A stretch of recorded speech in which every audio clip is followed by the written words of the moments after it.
Oh, Howdy, it howdy. didn't go through. Welcome. Welcome back to the Called to Defend podcast, where I actively try not to stab my co host in the face.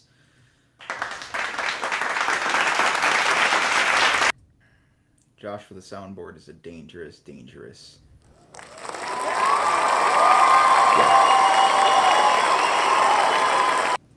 Just wait till I start uploading more media to it. I'm gonna upload like audios of like things that you have said or like other memes or videos, and it's gonna be awesome. Great.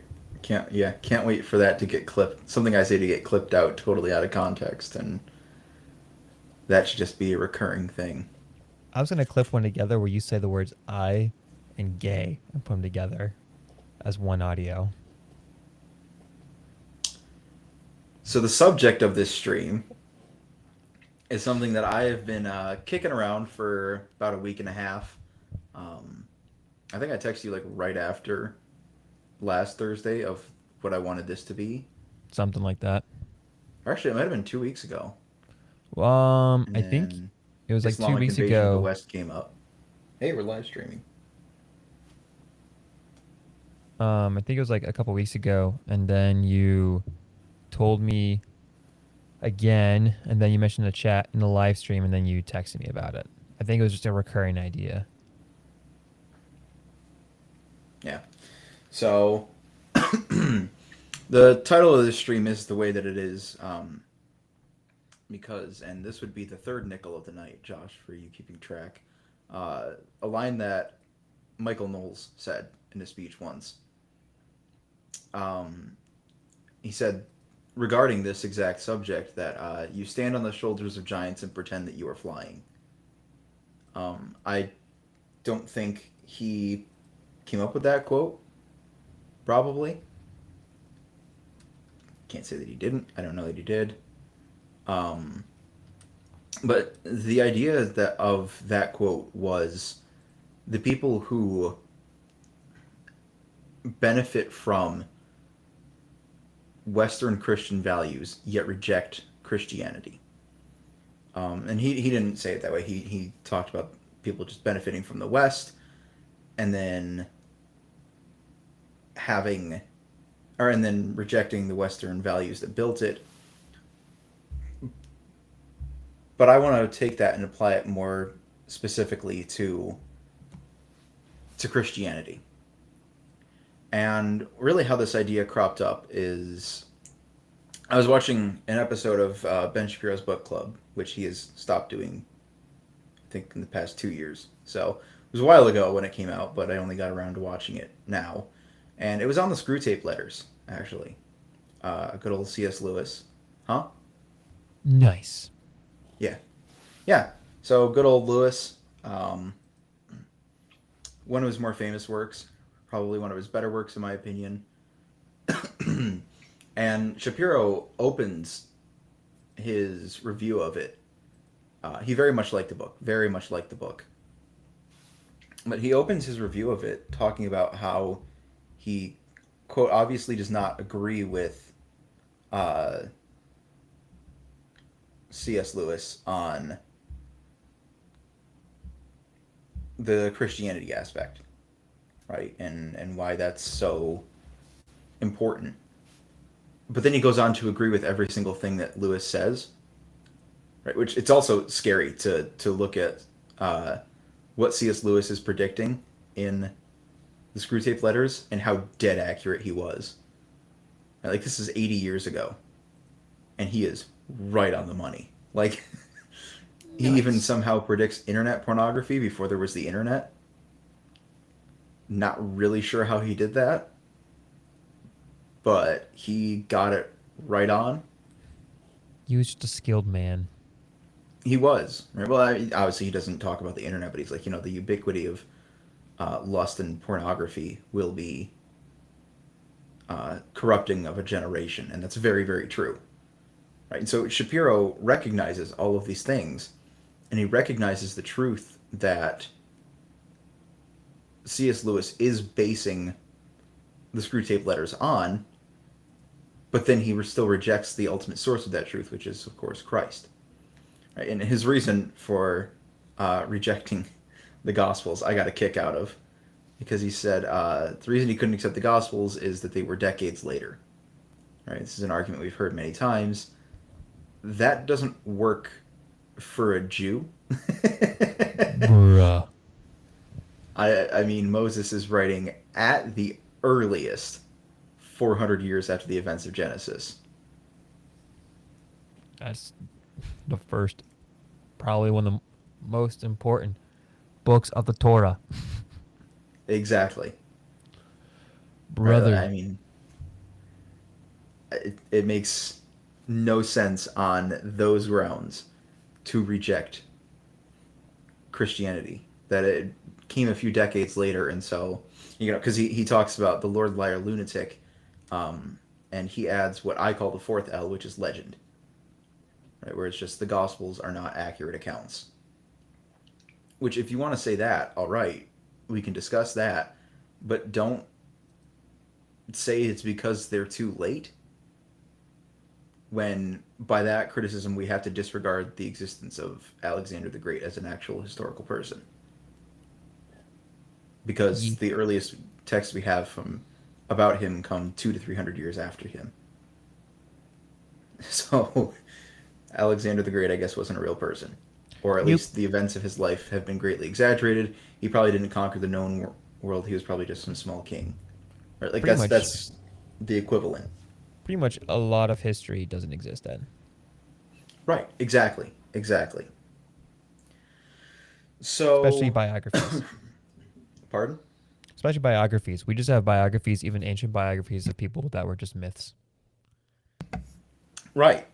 So, very silly and foolish reason to reject Christianity, and I don't think that's why he truly rejects it. I think Ben has a heart issue there, because it's a topic for another time, I guess. But just basically, he has a very difficult time being wrong, and for him to be so fundamentally wrong about the nature of reality, I think bothers him. Mm, Now, that aside, right, we can theorize all day, uh, right. and he may legitimately believe the reason that he's stating, but I don't think it's the actual reason. Right, that's my point. Uh, Moving along, though, again, it's funny how he opens with Lewis getting, the one thing that Lewis got wrong was that Jesus is God. But here's the thing: if you agree with the rest of it, you can only agree with the teachings of Christ if you affirm his divinity.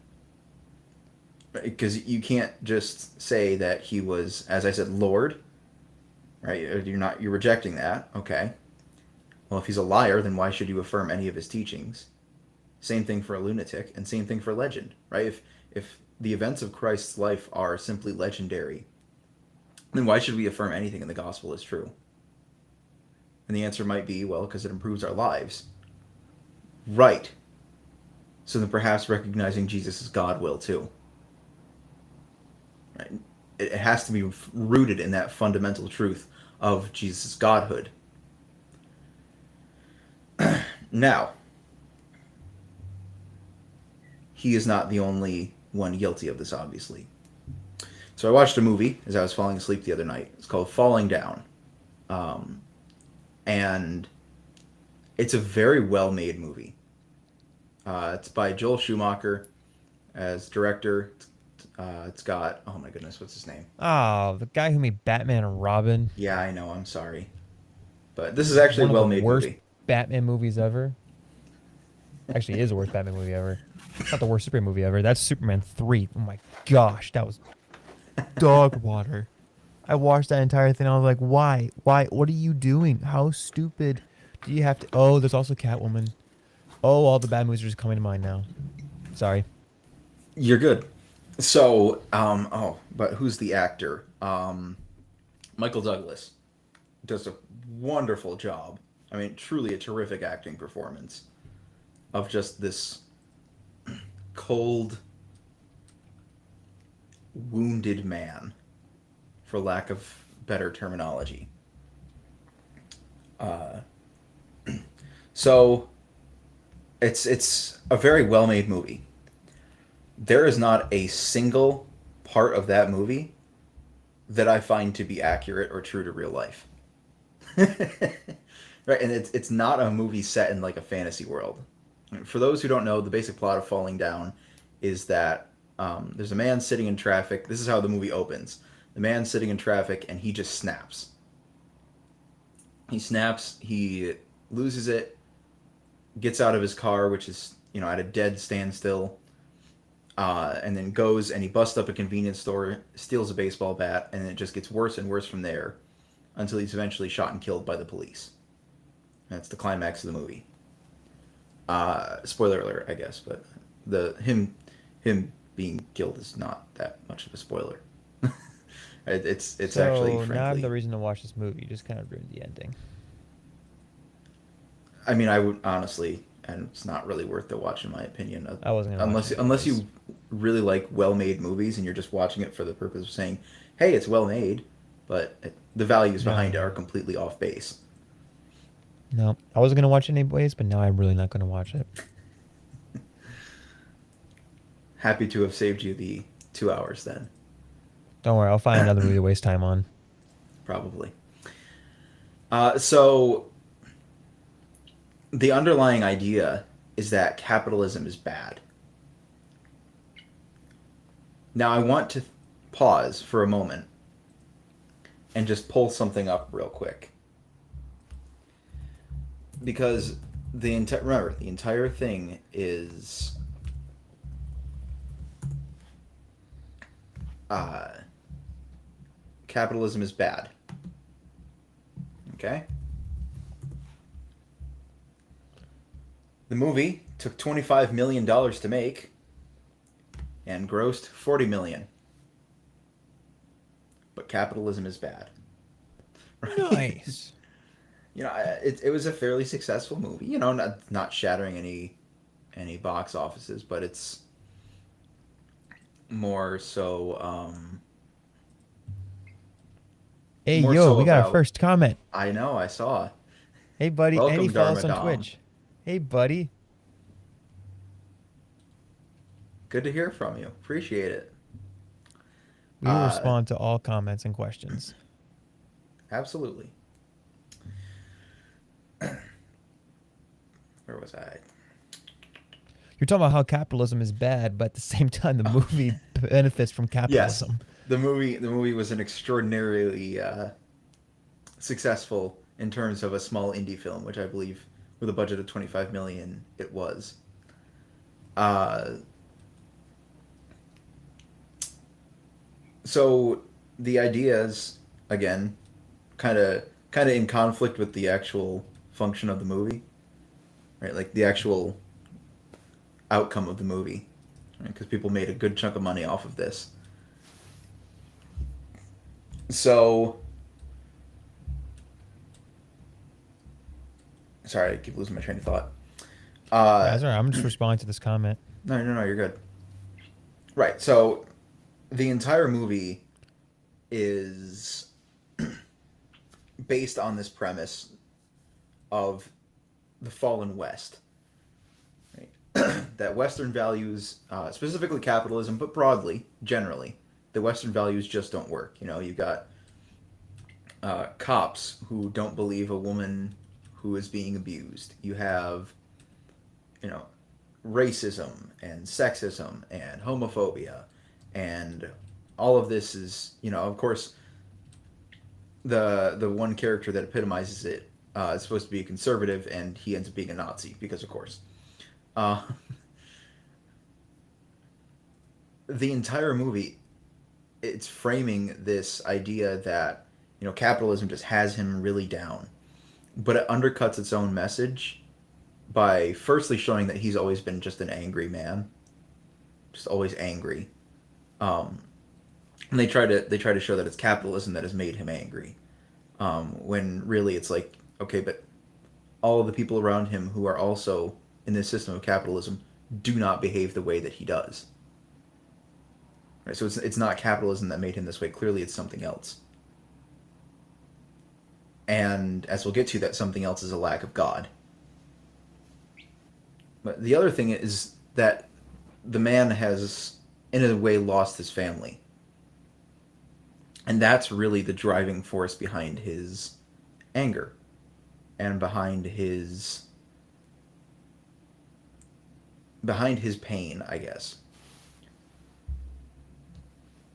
So what then do we do with that?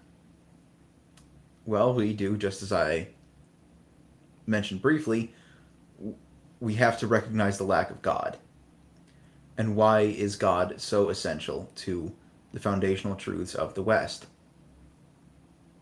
Well, he is foundationally important because he is the objective. If all we have is the subjective, if all we have is the human level, then my statement of the Western values are valuable is no more important than your statement of the Eastern values are more valuable, right? Muslim values, for example, are more valuable. Hindu values are more valuable. Those are equally true messages in that instance. However, if there is God, and if Jesus is God, then Western values are superior. Because Christianity built the West. And in particular, Christianity especially built America. It built England, but in particular, American values are biblical values. Right? The framers of the Constitution were very biblically literate. They were very biblically focused. They wanted their country, our country, America, to be biblical. Right? The famous John Adams quote that our Constitution is for a moral and religious people, it will function for no other. I'm paraphrasing there, but that's the quote. Right? He's saying that the country needs to be a religious country. We need to have Jesus as the center because the values of freedom, the values of liberty, right? Those come from God. We are endowed by our Creator with certain unalienable rights. Those rights being the right to life, the right to liberty, and the right to the pursuit of happiness.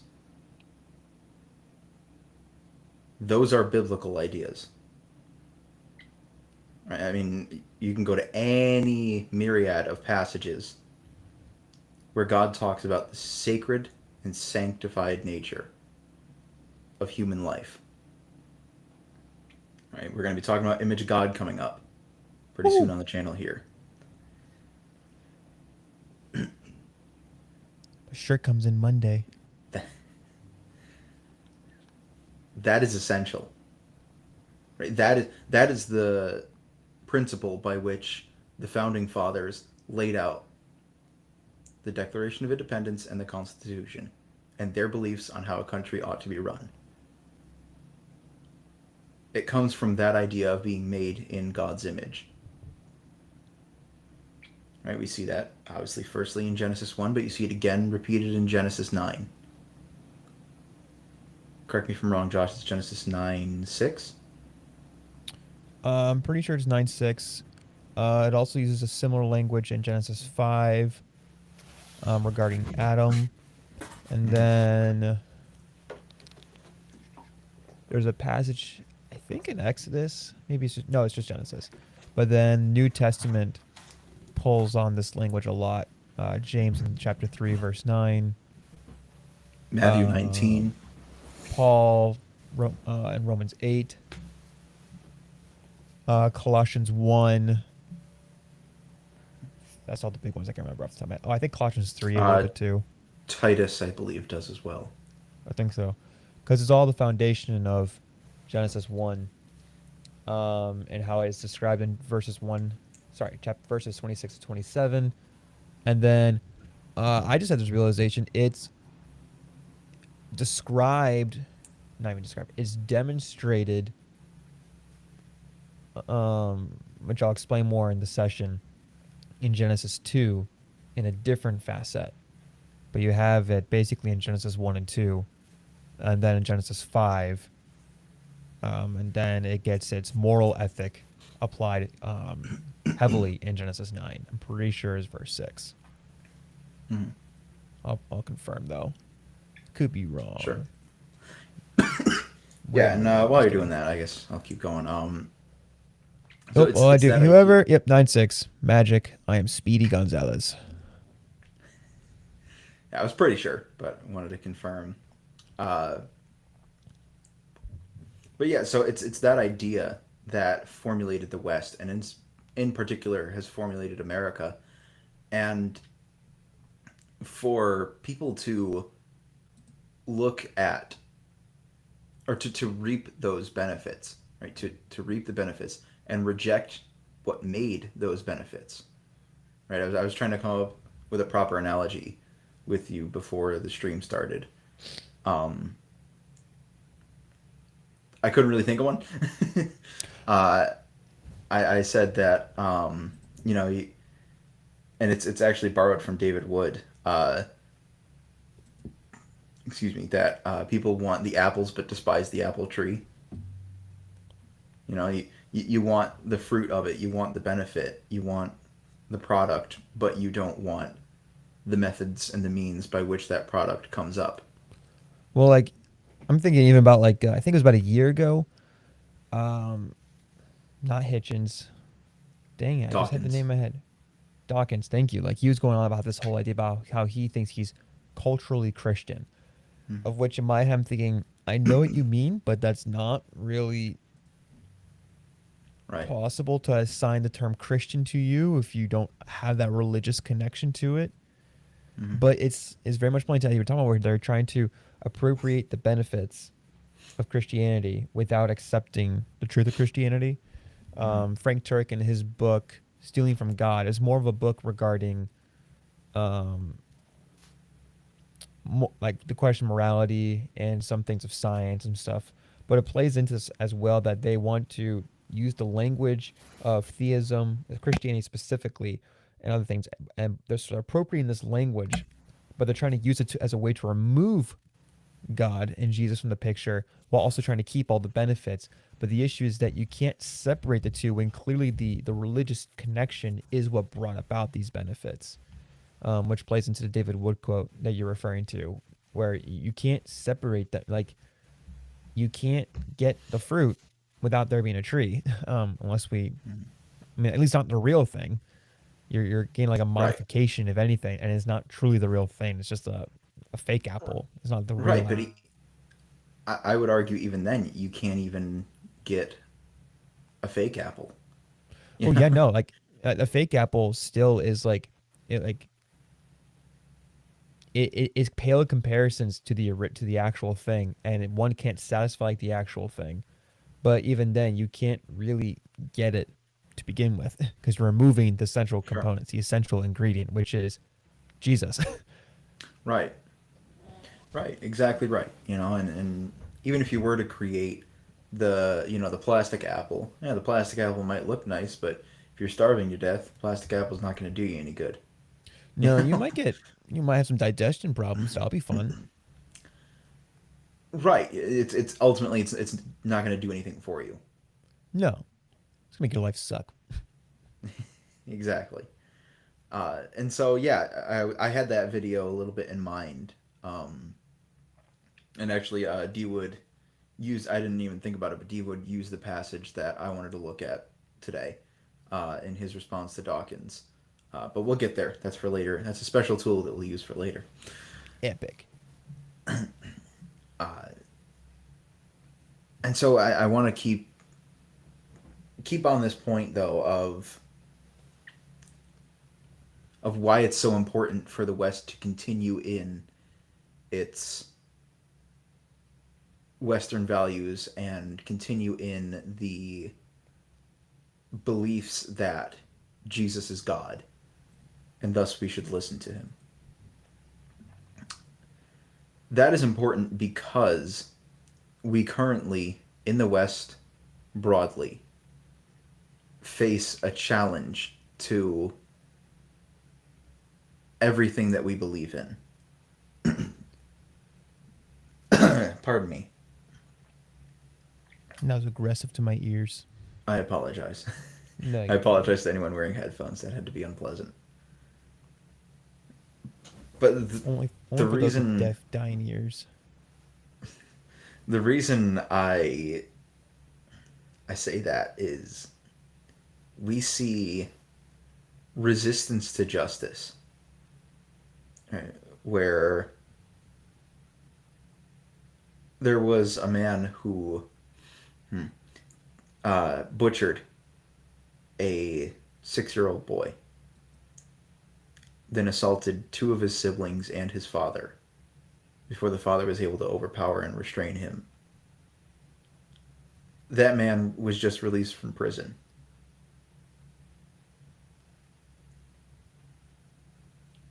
A decade after he did it. He was found not guilty by reason of insanity for the homicide, but guilty of assault for the other injuries that he caused. That is an extreme miscarriage of justice. That is a deep miscarriage of justice. And I do not. I think it's an indication more broadly of the problems that we are facing in the West. And I do not think people take it seriously enough. Because we serve a just God. We serve a God of infinite justice and perfect wisdom. And if we are rejecting the values of that just God, we are then rejecting the right to life, to liberty, and the pursuit of happiness. Right? That boy, that little boy, Logan, I believe was his name, no longer has any of those rights. They were taken from him. And there has now been no justice because the man that did it walks free. That is deeply troubling. That is a rejection of biblical values. And we now in the West believe that we are so enlightened and so high and mighty that we no longer need Christianity. We no longer need these values that built our civilization.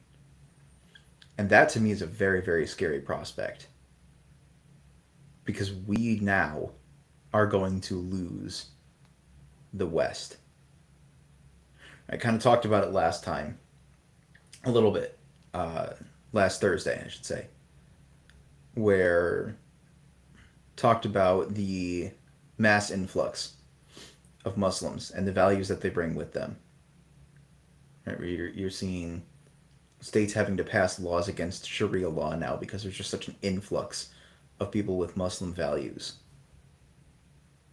And you have the mayor of Dearborn telling the Christian pastor that he is not welcome in his own community.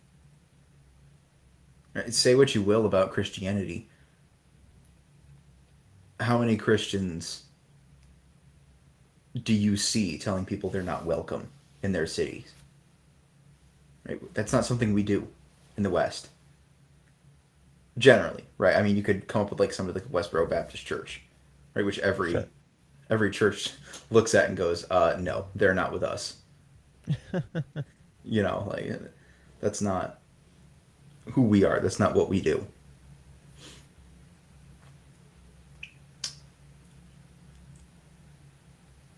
That is not an American value. That is not a Christian value. And so for that thing to be happening and for people to more broadly be rejecting the values that built this nation. Right? Socialism right now is more popular than it ever was. And the issue with socialism is not that it doesn't work economically. It doesn't, but that's not the purpose of this podcast. The issue with socialism is it makes government God. it has government take the place of the provider. Right? The government will provide all your needs. There is no striving to be better. There is no competition. There is no ingenuity. There is no creation. It's all just provided for you. And we are all to be equal. That is not what the gospel says. Right, quote unquote. And it's the classic line from Animal Farm. Welcome to the Animal Farm, where everyone is equal, but some animals are more equal than others. You know, because it's very true in terms of practicing practicing socialism, that if you excel, you either are in the government or you won't be excelling for very long. There's a famous joke about a farmer living under Soviet Russia. I'll clean up the language in it.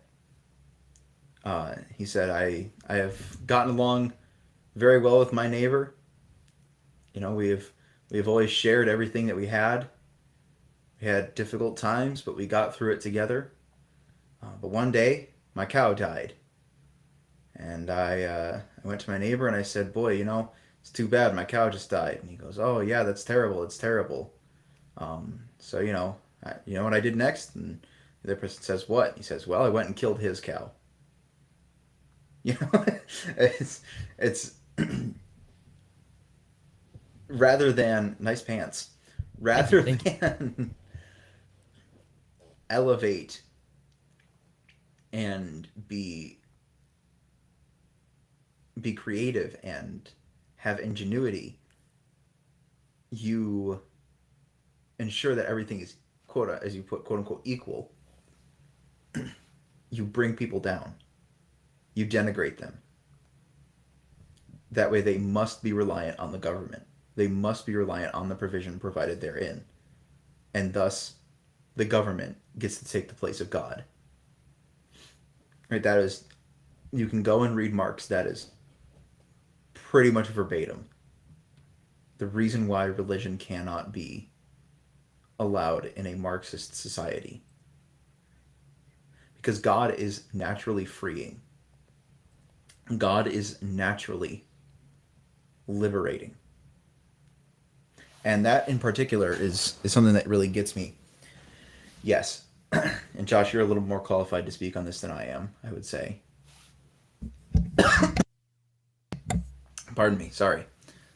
Your eyes just got really wide there. I'm not sure where you're going with this.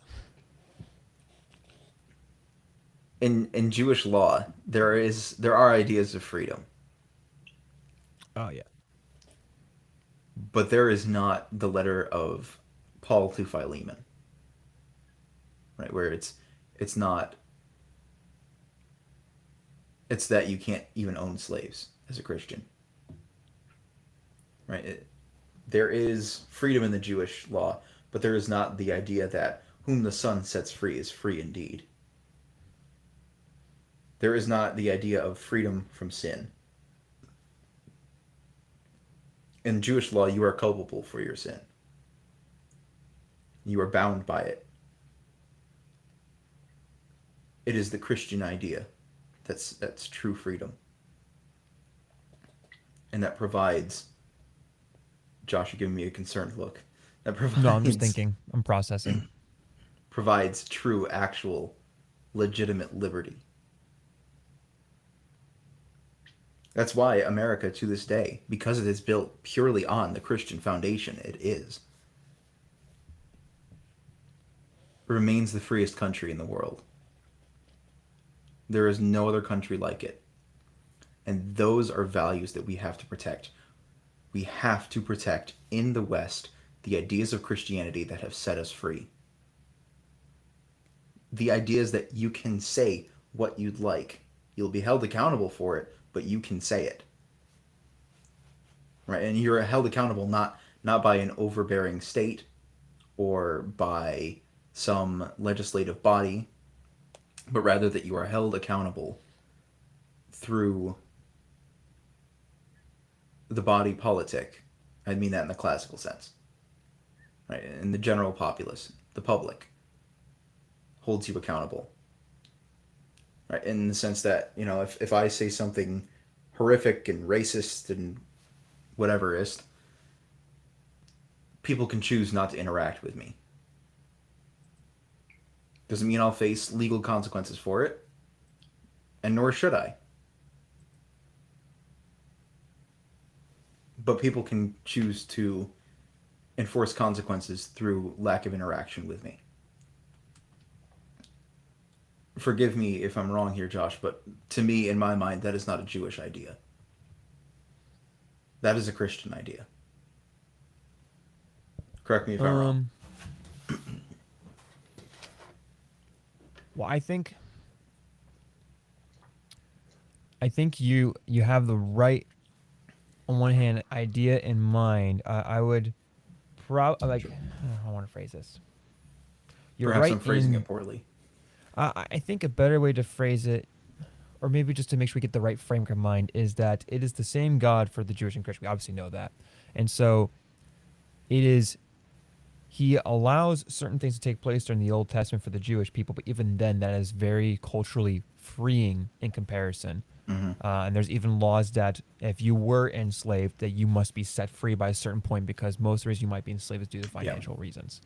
Right. And so there is still this idea of freedom in comparison. It is not the ideal to have slaves. And even if you have a slave, they're to be treated more as a servant. A lot of people, on one hand, rightly argue that when God is talking to the Israelites, he's referring to slaves in the idea of like servanthood, and that you're treating them as servants. But they wrongly blanket statements saying that it doesn't talk about the other kind of slavery. It's like, well, they literally were the other kinds of enslaved, called Egypt, Babylon, everywhere else they've been enslaved. Um, and so I think on one hand, you're right in saying it's a Christian idea in that we get the progressive development of God moving them away from enslavement, for his idea of going towards the Eden description. I think, I don't know, I don't think it's necessarily a wrong thing, but I probably would hesitate to say it's a Jewish or Christian thing, because it can provide.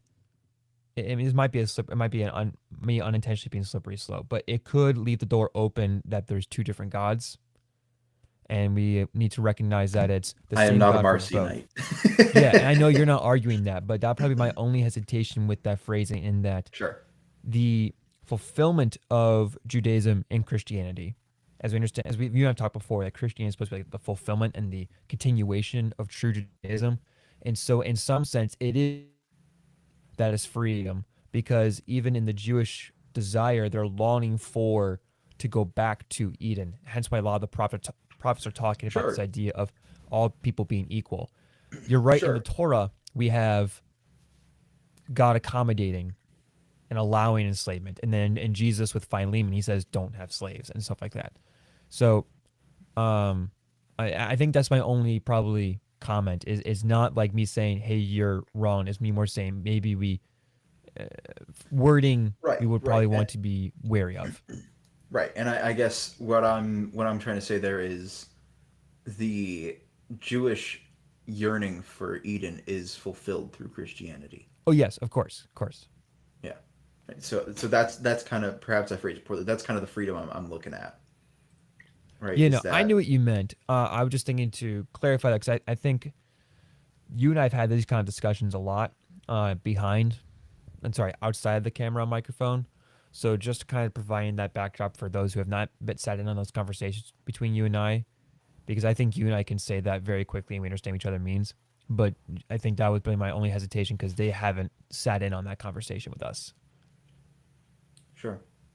Okay. So yeah, then right. So that's kind of what I'm trying to get at, which is the idea of Christian freedom, right? And Sure. and the fulfillment that it offers to Judaism, Yeah.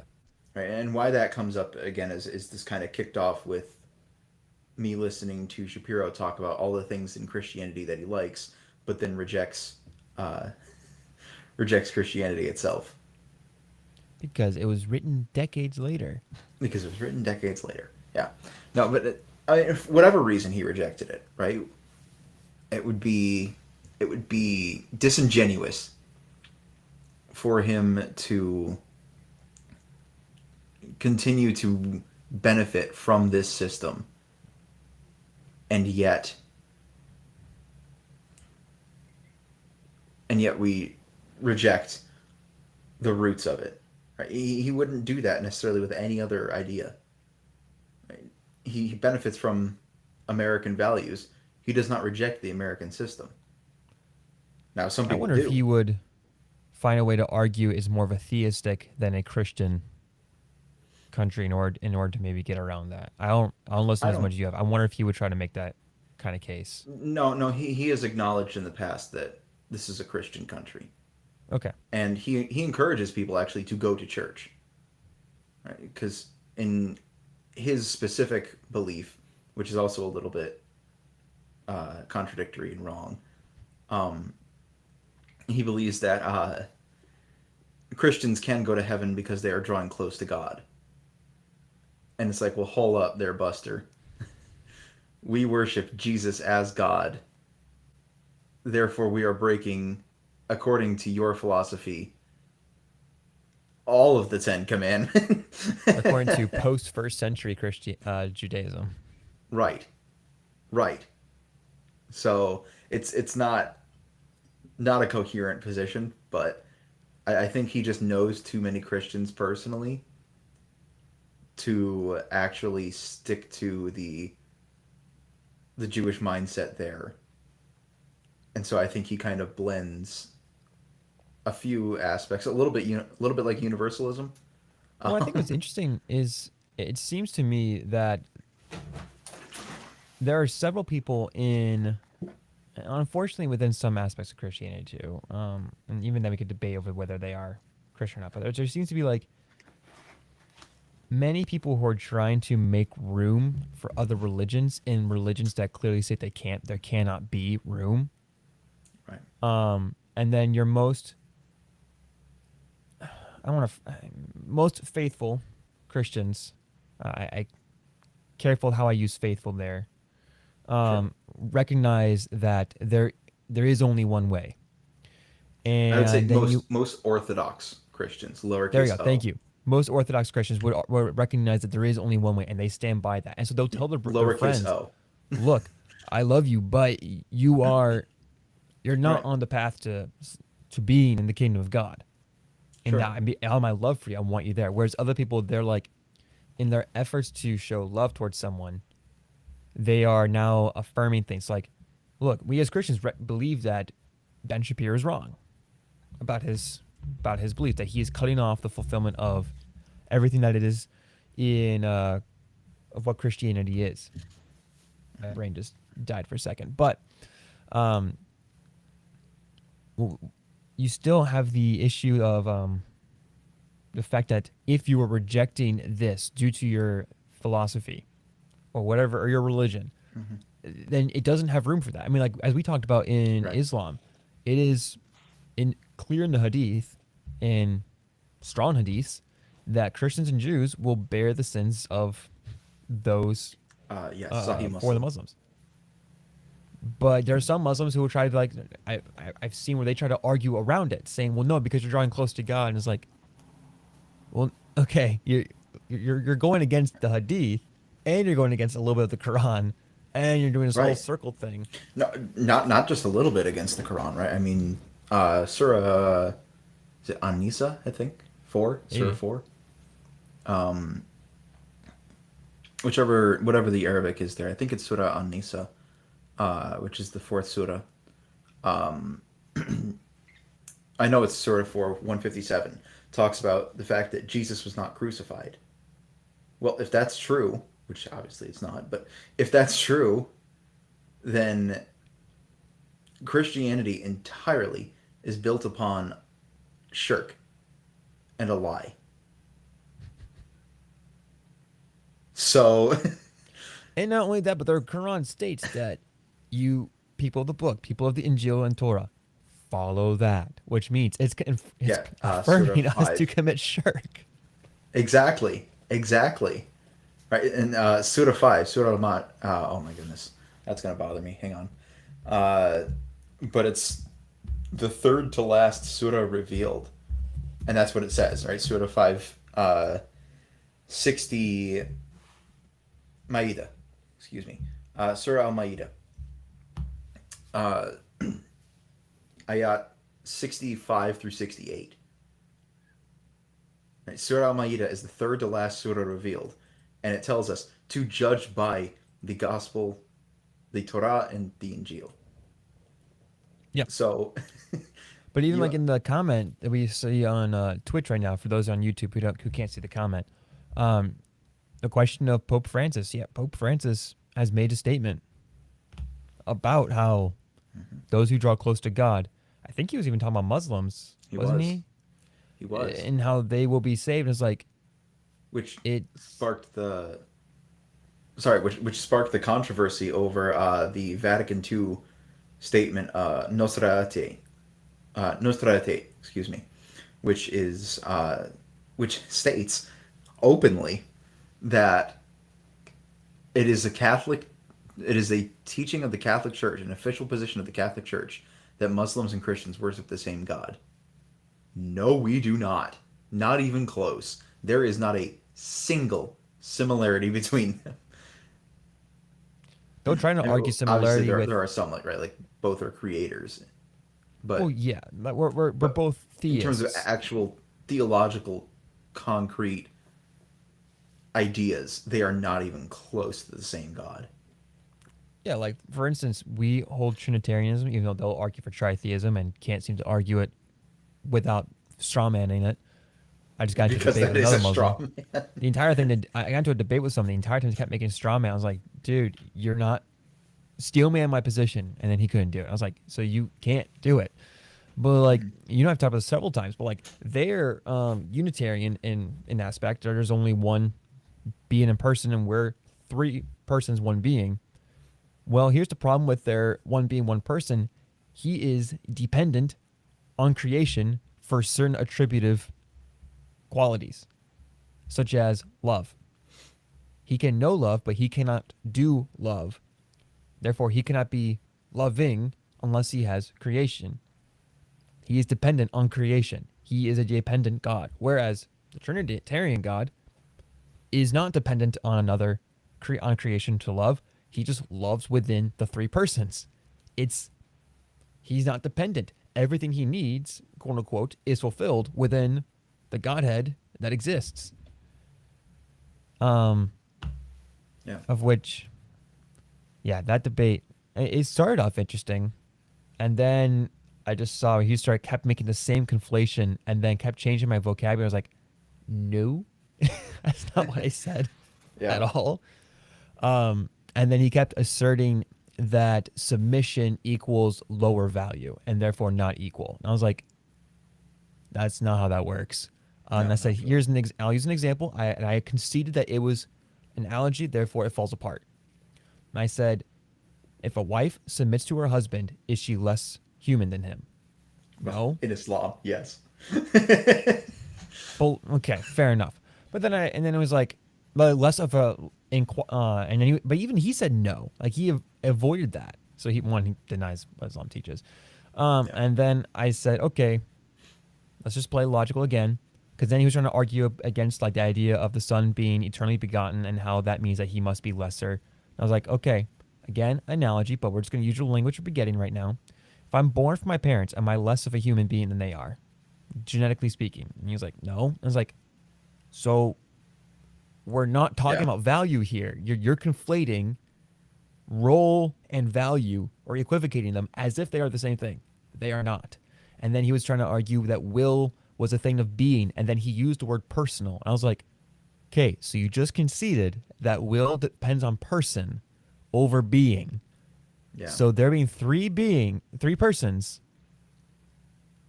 who desire things and happen to share the same desires is not a contradiction by the argument that you just made. And he was like, well, the proof, and then he just took a whole other direction.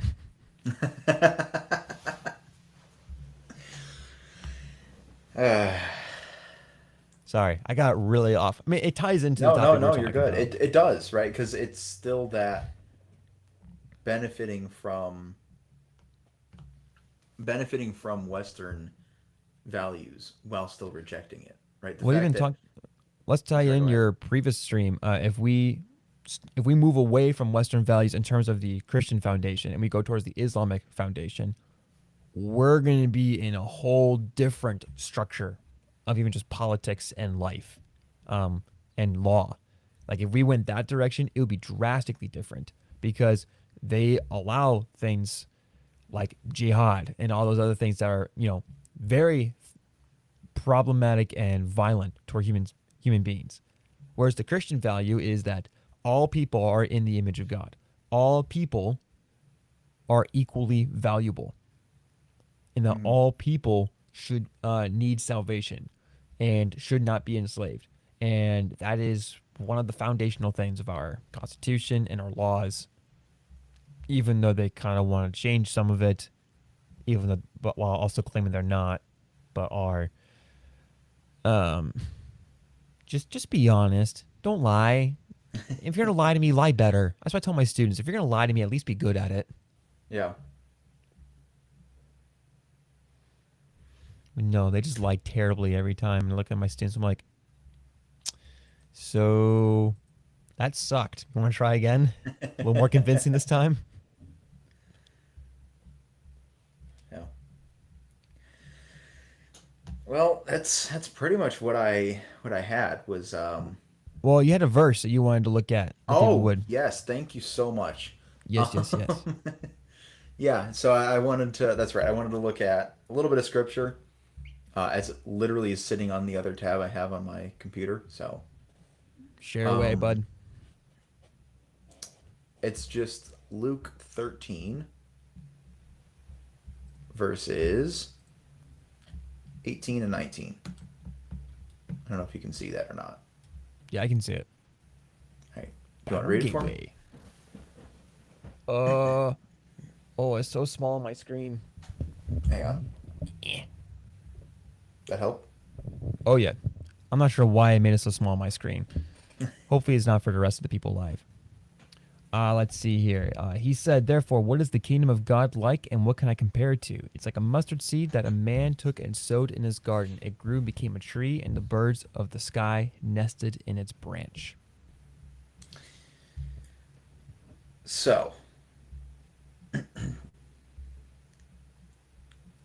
what then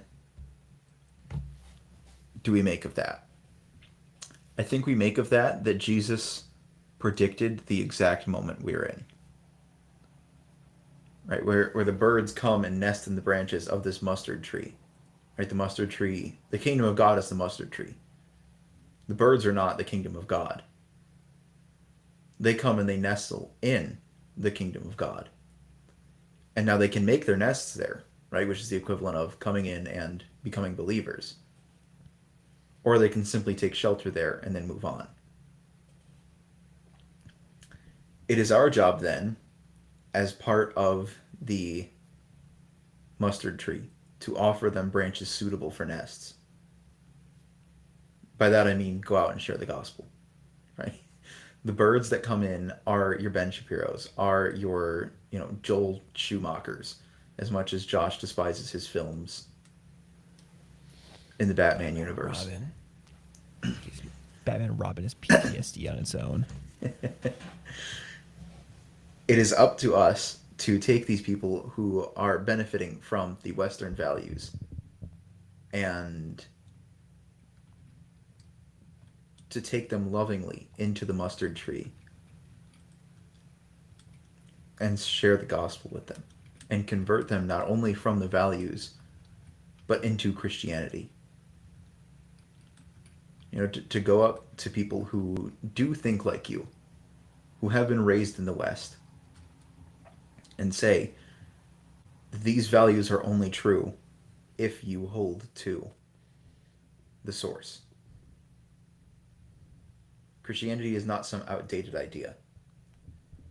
It is very much foundational to how we view things today. And it is essential for affirming and upholding the values that we treasure. If you want life, liberty, and the pursuit of happiness, you need the resurrection and the life. You need the Son whom sets free. And you need the God of joy. Without that, without him, you will have none of those. That's what I got. Awesome. Just a quick other side comment. I'm pretty sure Batman and Robin is basically an acid trip, and he was probably on drugs when he wrote that script. I'm fairly convinced of it. Anything relevant Yeah. to the topic at hand? Otherwise, I'm just going to go watch the Eagles game. Honestly, I think there's just kind of like, as you said, just a summary that we need to recognize the foundation of ideologies and where they come from. You know, I mean, there's something to be said that sometimes there's some cool things you can pull from other people that you want to, you know, hold on to and use or reflect on. But when we recognize like the foundation of civilization, and ours in particular, we can't deny the fact that there is this deeply, very deep rooted Christian element to it. I mean, yeah, you had some people when they were writing the Constitution that were deists, but they were the minority. Almost everyone there was a theist and specifically a Christian, and they were churchgoers. And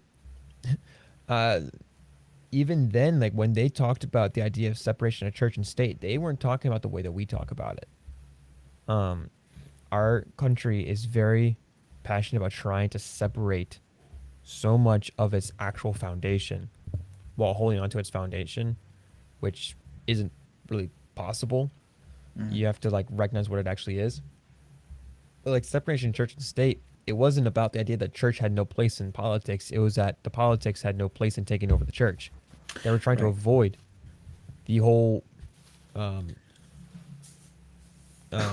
government taking over Yeah. the church and Yeah, preventing and it from doing its mission, and that church should have a place in politics because it's a worldview.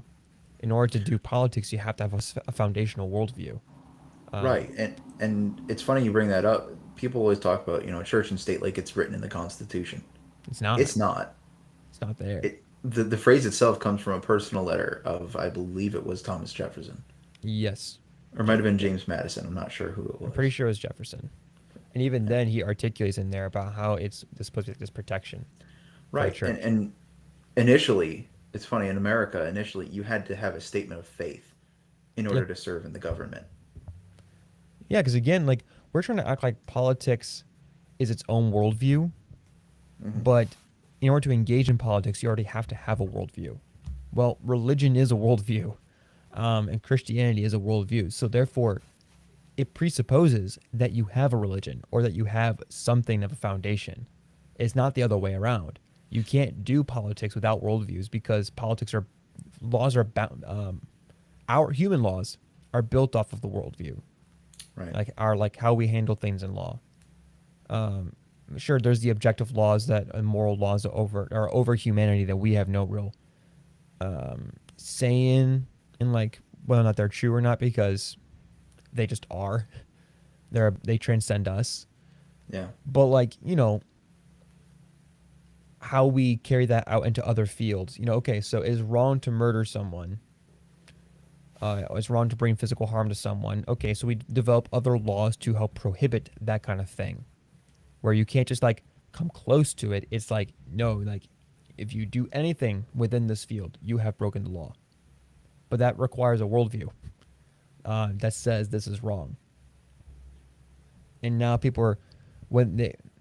people are failing to realize is that when you remove that worldview, especially one that is of a worldview that transcends humanity, then we get into the issues of today where things are relative and maybe things in our law aren't really bad. And it's just all subjective. And it's like, there's people who like just can't even like say that murder is objectively wrong anymore. It's like, Right. what are you talking about? It is objectively wrong to murder someone. Yeah. And is objectively wrong to mutilate your body because it's destroying you. It's killing you. You have a psychological issue, not a physical issue. Right. But that's what subjectivity does, and that's removing. And so when we take separation of church and state in the way that modern America wants to do it, that's what we're getting to today is with all these issues because we're saying screw you to worldview, ethics, and foundations, while also trying to hold on to them as if it is a proper Western value. But you can't have true Western values without Christianity because that is the worldview foundation for the entirety of it. And even if you, every world, I mean, in a sense, because as Paul says, it's written on our hearts, unless you're suppressing it deeply, every worldview in some way has God stuck on, like his hands are in it in some way. Mm-hmm. Because the foundation of those things are instilled there by him, unless they're trying to completely, whether they realize it or not, suppress it so that way they can just do whatever. Or keep this, but get rid of that. And it's like, you can't do it. You don't have a true foundation without those things. I'll quit rambling, but that's No, just my I mean, thoughts. that's exactly what I was getting at. So, yeah. Actually, I have it over here somewhere. Here we go. I dropped something. Legislating Morality by Turk and Geisler gets kind of into this. Is more about political worldview stuff, and talking about the very things that you just mentioned at the end, and at the very back of the book. I mean, you can get this online for free, but if for some reason that you don't know that you could do that or how to do that, in the back of their book they have the Constitution, I'm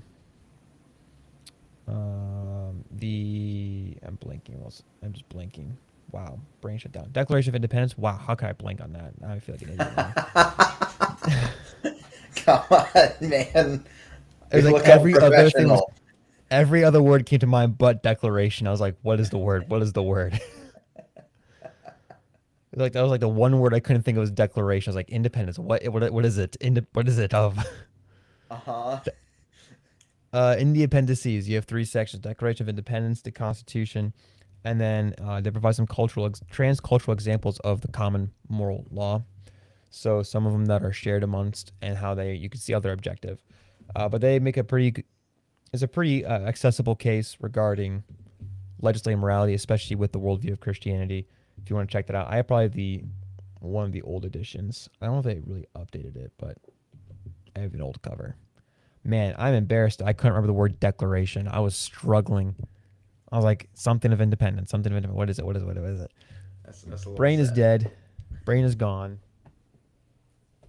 Well, since you have a dead brain and I don't really have much else to say, And we have no comments. I'm gonna say Looks no, like. no other comments. We did have our Twitch friend chime in, Yes. and Thank you, Dharma Dawn, for following us. oh, You're a real appreciate it. one. He following us on Twitch. You're our first Twitch follower because we haven't been doing this long on Twitch. This is No, fairly no. brand new for us. Yep. But thank you for joining us. We for you and for anyone else checking it out, we stream every Tuesday and Thursday, unless something critical happens that we need to do it on the spot. Mhm. That's kind of how it all started with the Charlie Kirk one. We weren't Yeah. planning to do a Tuesday stream, but it became necessary. But we stream every Tuesday and Thursday, and then we have content on YouTube every single day except for Sundays. Yeah.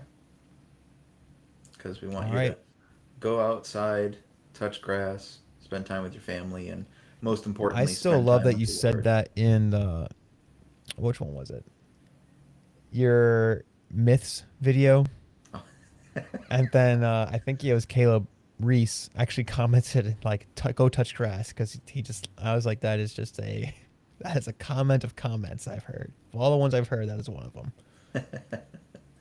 Yeah, but we want people on Sundays to most importantly focus on the Lord. And while obviously our content is directed at that, it's best if you're not looking at your phone.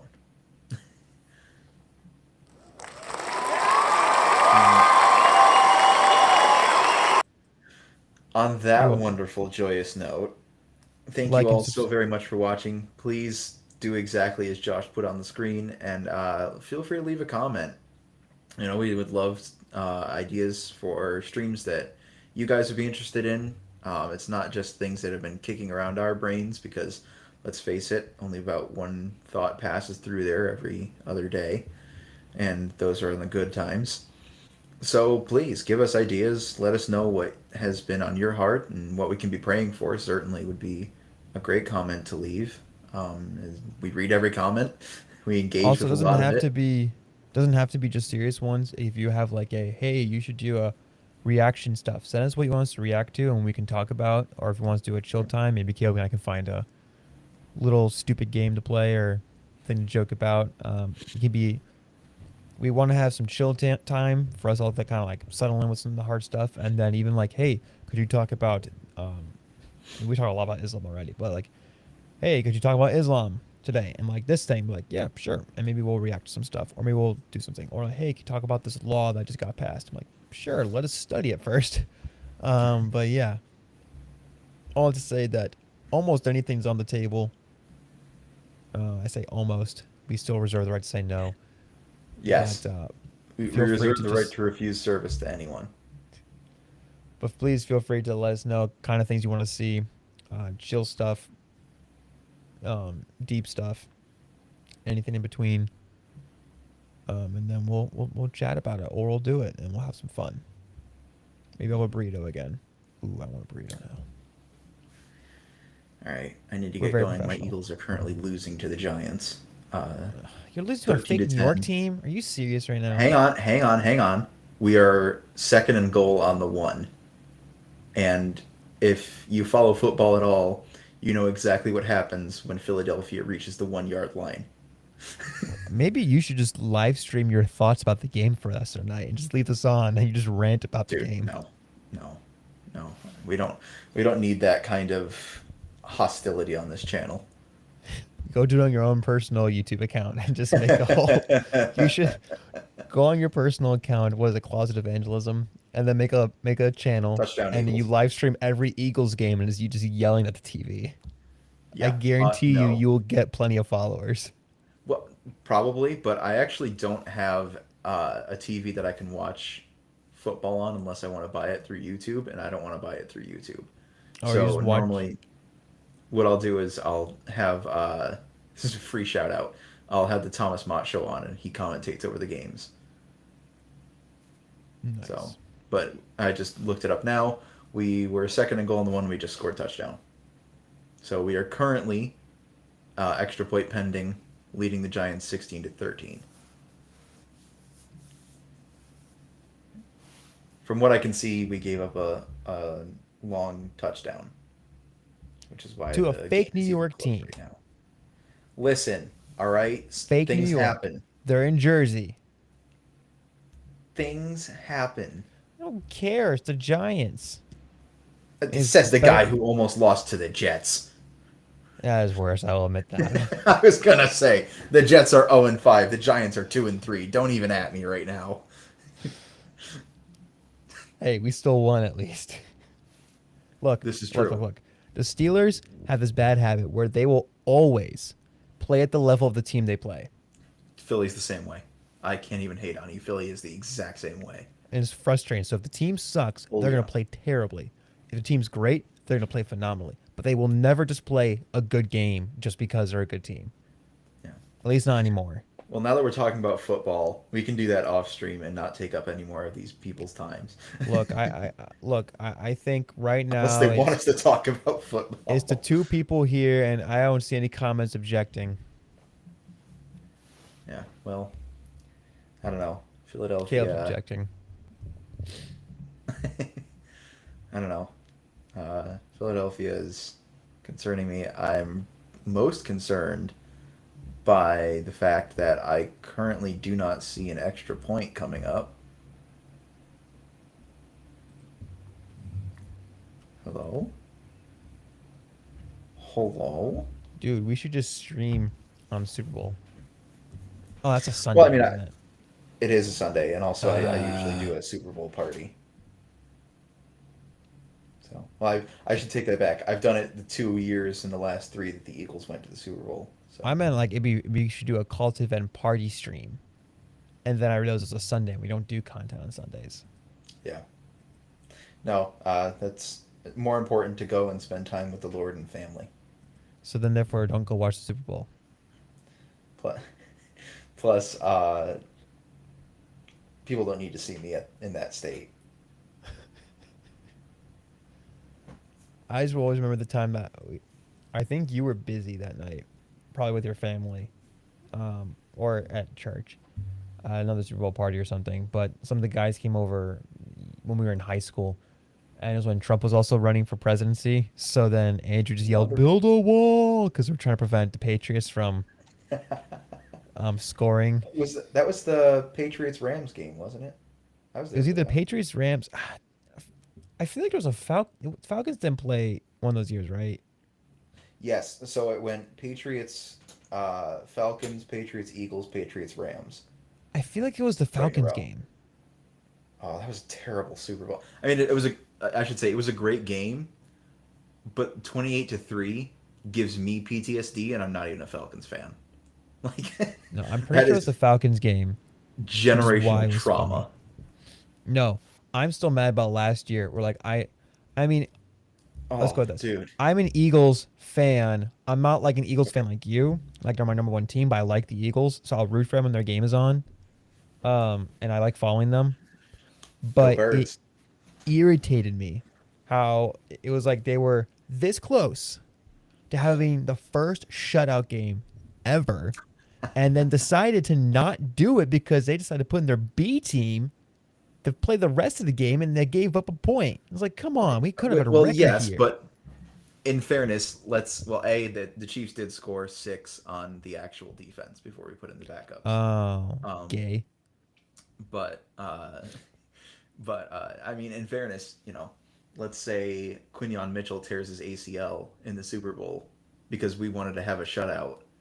Well, now he misses basically the rest of or the entirety of the next season.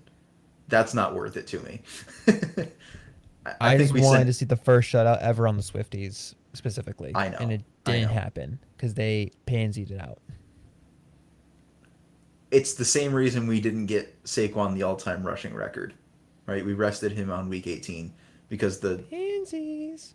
the long-term goal is more important. To The quote long Jalen term Hurts, goal in that game was shutting out the Swifties.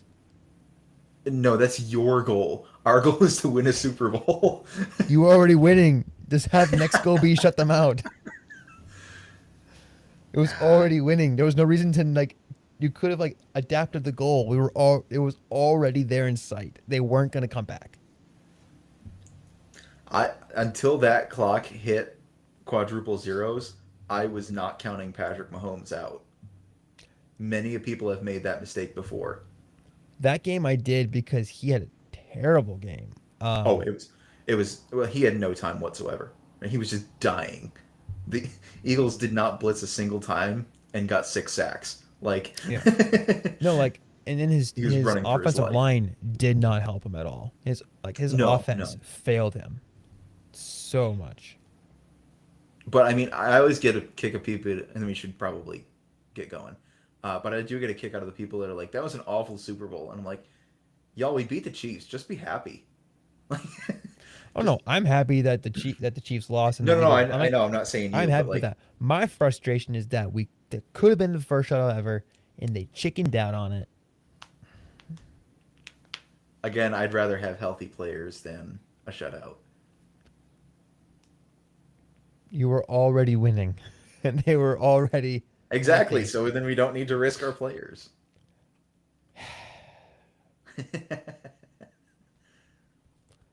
Okay. With all that said, guys, hope you enjoyed the little bit of football talk. Uh, if you want to see more chill stream, we could just do a stream where we literally just hang out. That's what we But kind of did on Tuesday. kind of, but we did some biblical stuff as well. Like I do think we should always incorporate scripture and the word of God and the gospel into some aspect of our content. I Violence. apologize. Into some aspect of our content But What about this? What if we on Tuesday? Hey, what was it? What was his name again? Dharma Don. yes, Dharma Dom. Dharma Dom, Dharma Dom and the anyone man, else the is myth, the watching. legend. This is literally how our live streams go at the end. We start talking about what we're gonna do next time. It's like, what if we did this? So what if we did this? What if we figured out for next Tuesday? What if next Tuesday we do another chill stream? We have different segments, so we have time for downtime, and then we have some chill topics, and then one scriptural topic that could be kind of a chill scriptural topic, or it could be a more of a serious one that we do in the middle. So we start chill, work our way towards it, and then we end back to chill. Yeah, that could work. And we could just figure out like a couple of things to talk about if like we're not firing off in the comment section. And by firing off, if Darmadon's not back. Yeah. All right. Well, thank you all so very much for watching. We really truly appreciate it, and cannot express the Giants are going to score again. Cannot Dak express how frickin' much it means for each and every one of you who uh, subscribe and who like and even who just watch. It means a lot. It takes a lot of hard work for us to do this, and so we really appreciate all that you are putting into this and helping us to share the gospel. So please do have a wonderful, blessed day, and Lord willing, we will see you in the next one. Yee.